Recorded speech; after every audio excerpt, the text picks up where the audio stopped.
बुद्धि हो, उसके लिए हमारे मन में दुर्भावना है। वो दुर्भावना हमारे मन को बिगाड़ती रहेगी, मन को बेचैन करती रहेगी, मन को अशांत करती रह जाएगी। इसलिए साहब कहते हैं प्राणी मात्र प्रति निर्भय। आदमी कितना डरता है। दुर्भाग्य यह है, आदमी कमजोरी क्या होती है, पत्थर के नाग की तो लोग पूजा करेंगे और एक जीवित नाग घर में आ जाए तो डंडा से मार मार करके खत्म कर देंगे। यह है हमारी भक्ति। पत्थर का नाग आदमी खुद बनाएगा, सीमेंट का नाग आदमी खुद बना लेगा, और जब नाग पंचमी आएगा दूसरे दिन आ जाएगा तब उस नाग की पूजा। और घर में एक सांप घुस गया तब डंडा से किसी मार मार करके प्राण ले लेंगे। क्यों? आपको डर है। सबसे बड़ा सांप तो भीतर बैठा है आपके। उस सांप को ये करते हैं। जहां जिस आश्रम में हम रहते हैं, प्रयागराज में हमारा जहां आश्रम है, इस समय तो करीब साल 2 साल दिखाई नहीं पड़ रहा है। जिसे आप नाग कहते, एकदम फन काटने वाला नाग, सीधे ऐसे घूमते रहते थे आश्रम में। हम लोगों ने कभी भी किसी से एक छोटे सांप को नहीं मारा, और आज तक सांप ने किसी को काटा ही नहीं। एक बार हमारे संतों ने एक दिन में 3 नागों को पकड़ा था, पिंजड़े में ले जाकर जंगल में छोड़ दिए। मारने का आवश्यकता क्या है? किसी को बुला लो, उसे पकड़ कर छोड़ देगा। मैं ये कह रहा था कि मन में निर्वैर हो जाना, सब जीवन से निर्वैर रहता। कहते हैं प्राणी मात्र के प्रति निर्वैर का भाव। किसी के लिए भी बैर भाव मन में नहीं। किसी के लिए मन में बैर भाव है तो बैर भाव नुकसान हमारा करेगा। इसलिए निर्वैर, भजन का अर्थ ही होता है निर्वैर। लोग ये कहते हैं कि ईश्वर कण कण में व्याप्त है, जर्रे जर्रे में खुदा है। कहाँ नहीं है परमात्मा? विश्वास है आपको? जबान से ये कह देना कि ईश्वर कण कण में व्याप्त है कोई बड़ी बात नहीं है। बड़ी बात है मन में ऐसा विचार रखना, इस बात पर विश्वास करना। जिस आदमी को कण कण में ईश्वर है विश्वास हो जाएगा, वो सांप को मारेगा, क्योंकि सांप में भी ईश्वर है ना तुम्हारा।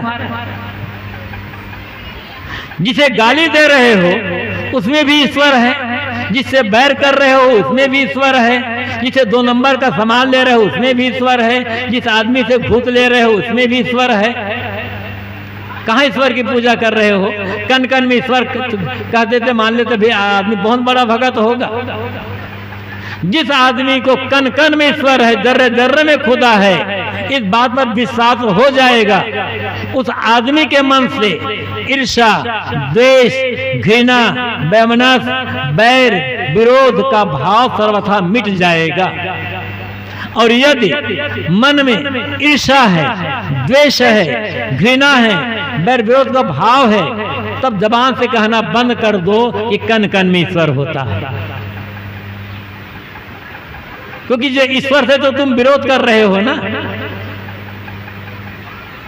मंदिर में जो भगवान बैठा हुआ है, उस भगवान की पूजा करना सरल है, क्योंकि भगवान रोके टोकेगा नहीं, क्योंकि उस मंदिर के भगवान को आपने बैठाया है वहां पर।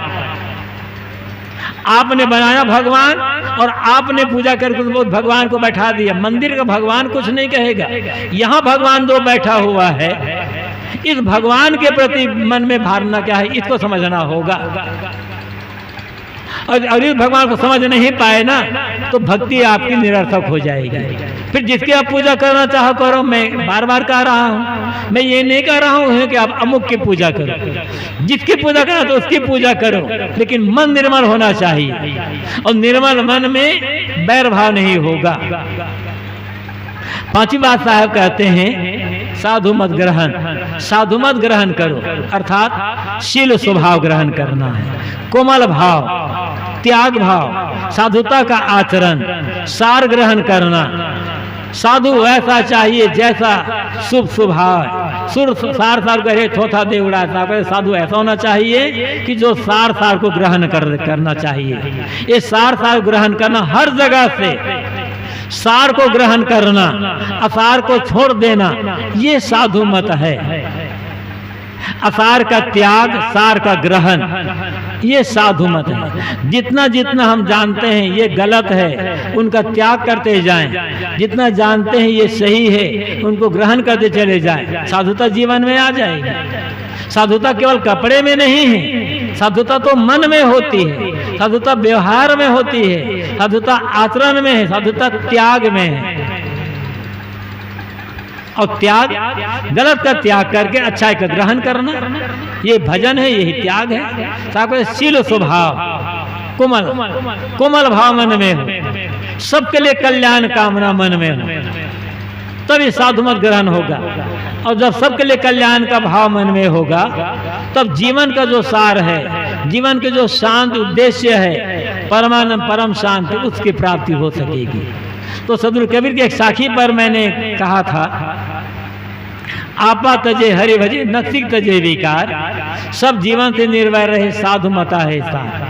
अहंकार का त्याग, पूरी विनम्रता, सरलता, गांठ रहित मन, फिर हरि का भजन, ज्ञान का चिंतन, आत्मा का चिंतन, परमात्मा का चिंतन करना, गुरु की मानव मात्र की सेवा करना, यह हरि भजन है। और न सीख तजे विकार, न से सीखा तक, जीवन के सारे विकारों का त्याग करके पूर्ण निर्मलता। जब तक मन निर्मल नहीं होगा तब तक कल्याण नहीं हो सकता। योग दर्शन में एक सूत्र आता है,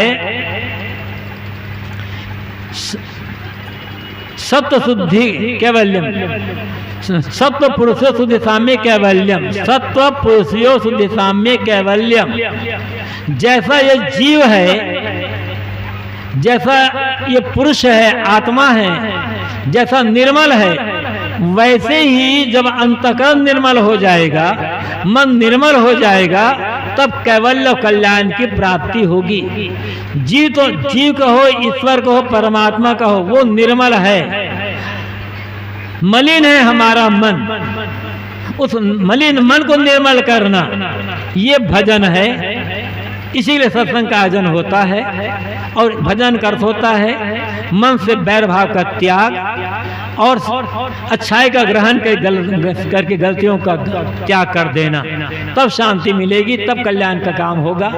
धीरे धीरे करते करते सरल मन, विनम्र मन, गांठ रहित मन, और बाहर से मुड़ करके अंतर मुख में मन को आत्मलीन कर देना, ये हरि भजन होगा। मैंने एक बात कहा, दो बातों पर ध्यान देना है आपको। चलते चलते मैं आपको दो बातों पर ध्यान दिलाता हूँ। दो काम करना है। हम मनुष्य हैं, हमें बोलने की वाणी मिली है और सोचने के लिए मन मिला हुआ है। घर में, बाहर में, कहीं भी हो, सबसे कोमल मीठी वाणी में बात करना, या संकल्प कर मैं सत्संग में आया हूं, कठोर वाणी का, कटु वाणी का, अपशब्द वाणी का त्याग करके आज से मैं सबके साथ कोमल मीठी वाणी में ही बात करूंगा। ये पहली बात। और दूसरी बात, ये संकल्प कर ले, जो सोचूंगा अच्छा ही सोचूंगा, सबके लिए अच्छा सोचूंगा। ये दो बात आप करेंगे, कोमल वाणी, कोमल मन, ये वास्तविक हरि भजन होगा। जिसकी वाणी कोमल है, जिसका मन कोमल है, भजन उसी के सार्थक होगा, कल्याण उसी को मिलेगा और उसी का जीवन सफल हो जाएगा।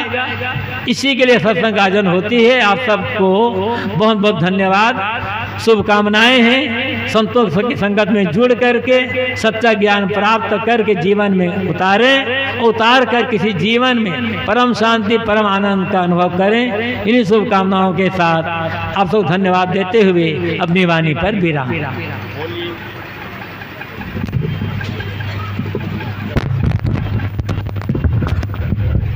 बोलिए सद्गुरु देव की जय।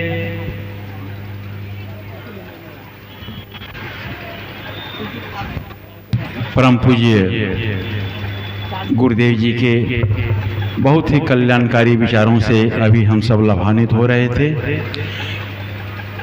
थोड़ी देर और आप लोग बैठें। मैं पहले ही बता चुका हूं आप लोगों को कि ये समापन सत्र होगा, थोड़ा सा लेट होगा, कोई बात नहीं है।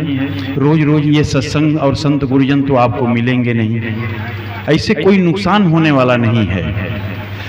तो अभी हम सब पूज्य गुरुदेव जी के आशीर्वचनों से लाभ ले रहे थे और मैं 2 दिनों से सूचना ये देते आ रहा हूँ कि कबीर पारक संस्थान प्रयागराज में, जिसको हम आप सब लोग इलाहाबाद के नाम से जानते हैं, वहाँ पर कुंभ मेला लगने जा रहा है सन 2025 जनवरी में। अभी 7-8 महीना अभी देर है।